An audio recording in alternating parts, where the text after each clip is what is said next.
Yep, that's the fuel filler. Now somewhere I've got the original door on that. It's a really cheap thing. So here's my dilemma with this. Well, while we're waiting for paint to dry down there at the other end of the bus, thought I should figure out something else I could work on in the meantime. So this is as good as anything. So we got two challenges here, or I guess three. One, we'd like this to be lockable or have a locking cap. Two, I would like this door to be at least rainproof. And three, if we get a fuel spill from filling this up, we don't want the diesel fuel making a stink inside the RV. Let's take a look inside. All right. So somewhere I've got the original metal box that went over this, and it's sealed to the floor and up the wall. And it was something anyway. But what we did not have from the original was that the door was rainproof. And I was just in here looking, and you can't see down in there, but there's a little bit of rust down there. Now granted, that might be, I don't know how these cameras go. That might be more from since I've owned it and it's been sitting here like it is with the door off. But whatever. I gotta take care of these challenges. So this is only attached down here, and I'm gonna guess it's some resistance welds. As you can see from the light coming around, there's like, it's piss poor. It's just a piece of sheet metal here. Okay. I have a flange on the top. So at first thought, what I'm thinking, I could Gorilla Construction adhesive this thing and maybe even put a piece of channel here, or angle, I'm sorry, a piece of angle here to give me something to work with. Or if not angle, just a piece of sheet metal bent into an angle. And then seal all the seams up. So if any water gets in this area, it'll drip here across this area and then down through that opening, which is down to the ground. And the same thing if I have a fuel leak by overfilling the tank or something, this area is going to catch fuel, and I need to make sure that it's channeled to where it can escape and go down that hole around here, and the same on this side. So I guess that's my challenge for now, because this is one of the things I've got to get figured out before I put the floor in. I don't want to put the floor in first and then this metal shield, because a diesel fuel leak or a water leak is going to soak up into the plywood on the floor and get underneath the plywood and all that stuff. So yeah, I've been putting this off for a long time. Let me see if I can figure something out. Well, I found my stuff. The metal box cover thing. I'm gonna bring that in there, and looks like this was made to go on top of the floor, on top of the plywood. So here's the original fuel filler cap. I don't know what that is. I don't think that's part of, I think that's part of the sun visor thing. But this is something I know I was messing with. I remember messing with that in order to make this lock actually catch something.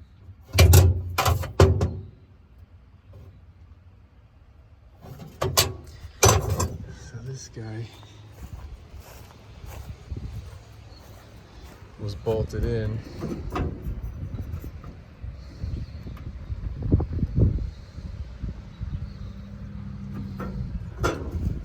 door went on top of it.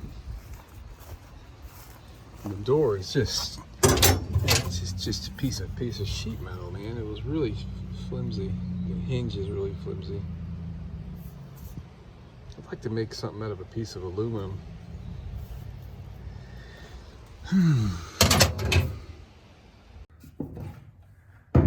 So yeah,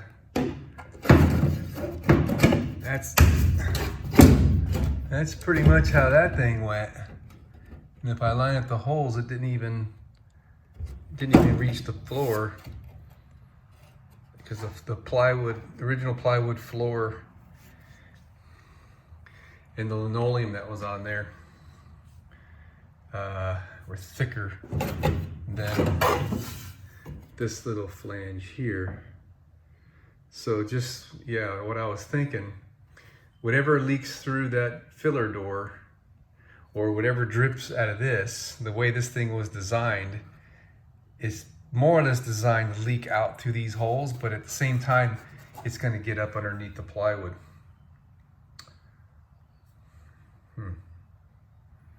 I think what I'd like is a piece of angle connected here with the, maybe with the flat on the inside and then up here, bonded and screwed to the floor so it could work together with this maybe to make sure that whatever comes through here goes down there and not under the floor. So I put the box in place, and like the whole back of this area is open to the ground down there, but for the most part it's pretty much sealed up. I mean, there's just a tiny gap right there, and over here there's a small gap right there where, you know, stuff could leak out and go to the ground. I guess that's adequate, but I would need to seal this around here to make sure that this is like a tray, a catch tray, if you will, for any diesel fuel leaked or any water that gets in here. So as long as I can do that, I think we can work with what we've got. Back at the inside here, we don't have too many options. I mean, this fits perfectly up in there like I need it to. And I can seal and attach this all the way around to this piece. If this flange here at the bottom were all the way to the bottom, that would give me the ability to seal all the way around this guy and let me achieve what I need. And this would be my piece of angle, if you will, like I mentioned a minute ago. So I think I could do some sheet metal work and cut this off and give it a new base. There's really not that much to it. I thought about maybe just cutting this off so the whole thing would sit lower. But if I do that, then this is gonna create an opening here, because we're talking about a good 3/4 of an inch. I gotta think about that. Maybe I can put another piece of metal over the top of this, and then all we gotta do is cut the bottom of that off. That would be easier to cut this off the bottom than it would be to cut this off the bottom and relocate it down there, because we also will end up with a gap here that we have to fill.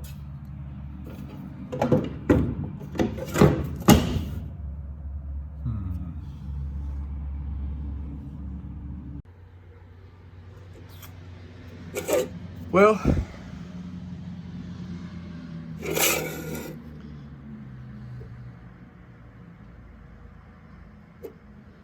So I'm noticing these spot welds.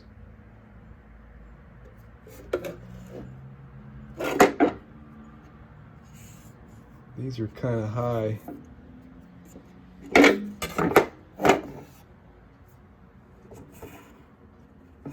one's low.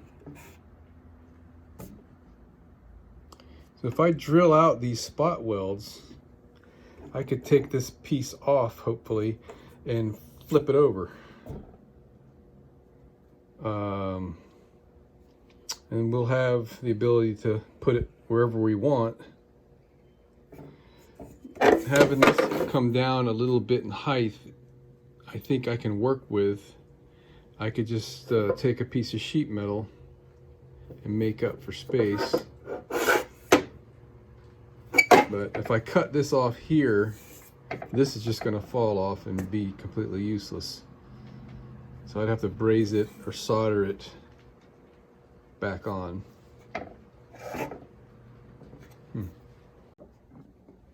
To get started here, I center punched with my automatic center punch while having this supported by my table saw. And then I came back and using the same method of supporting this, I used a center punch and a hammer, and I marked. Then I got this, I think it's a 7/64 drill bit. I used my air drill because it's really high speed. It's the right speed drill for little bits like this. I think it's 4,000 RPM, 2,000 RPM. And they stop instantly when you take your finger off the button. I don't know, it's a kind of a fun drill to use. Then I came back with, this is just a hair less than 1/4 of an inch. So now that I've got all these drilled, I'm going to take a screwdriver and see if I could pop this thing loose. If not, then I'm going to have to come back with a little bit larger drill bit and get more of that weld out of there. That wasn't bad at all. I've already taken this over to the wire wheel and I've cleaned it up. And a couple of beats with the hammer on the straight surface, and I took some of the wow out of it. Most of the rivets popped loose without hardly any effort at all by just pounding a screwdriver in between the seam. Only one of them gave me some trouble, and I just had to bend it back and forth a few times. So I think I've got this all figured out. I stick this in there. All right, so this has now been flipped over, or over that way, I guess. If I cut the bottom of this off about 5/8 of an inch or so, this will reach, and we'll be all done. Let's see how this fits on the inside. Okay. If I take 5/8 of an inch off of that, yeah, we're gonna end up with a gap. I'll have to put a piece of sheet metal behind there, or put pieces of sheet metal, or actually, I don't have to do anything over there. It'll seal itself. Put that all up in there. We got it.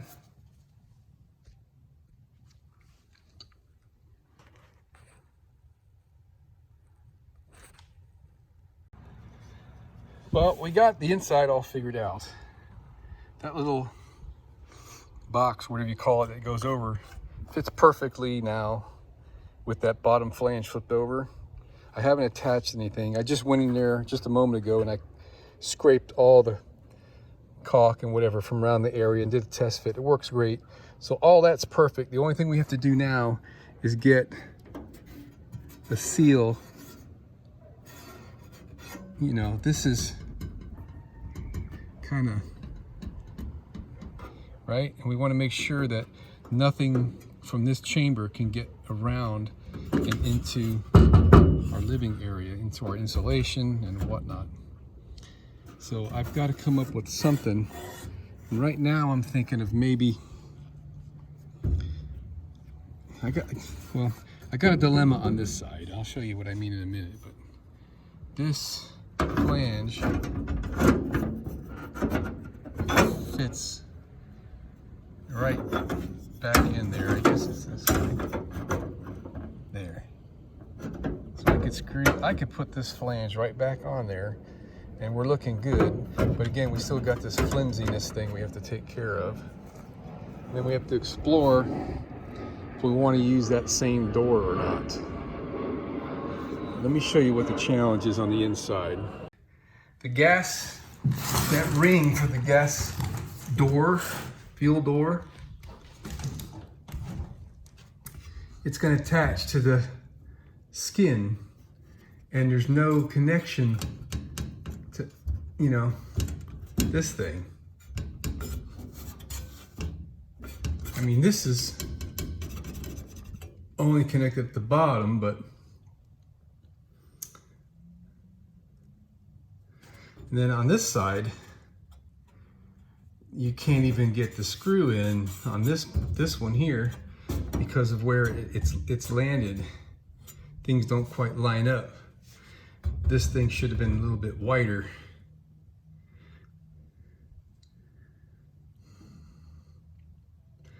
So the forward side, I can put a piece of angle in here.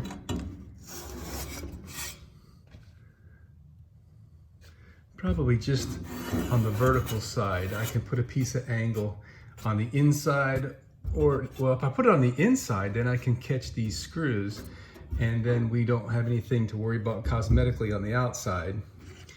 On this side, I gotta figure out how we can do the same thing, and then we can use caulking across the bottom and all around, and then we'll be golden. Nothing will be able to leak out of this area into the body.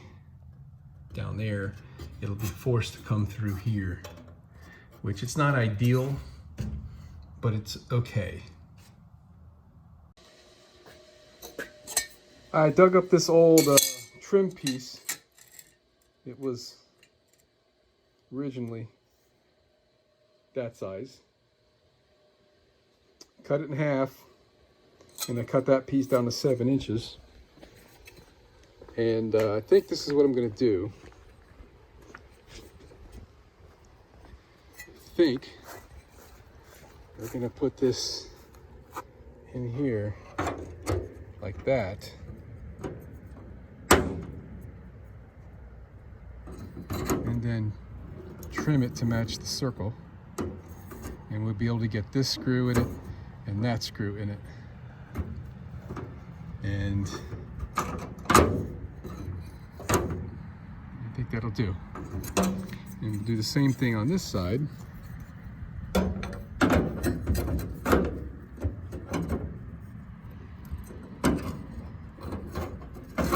And I guess we'll get the hinge. The hinge was in these big holes. So maybe that's all we have to do. All right, so these are 7 inches long and gives me about 1 inch inside there to the top, which I don't need. All right, perfect. Let me cut the other one at 7 inches.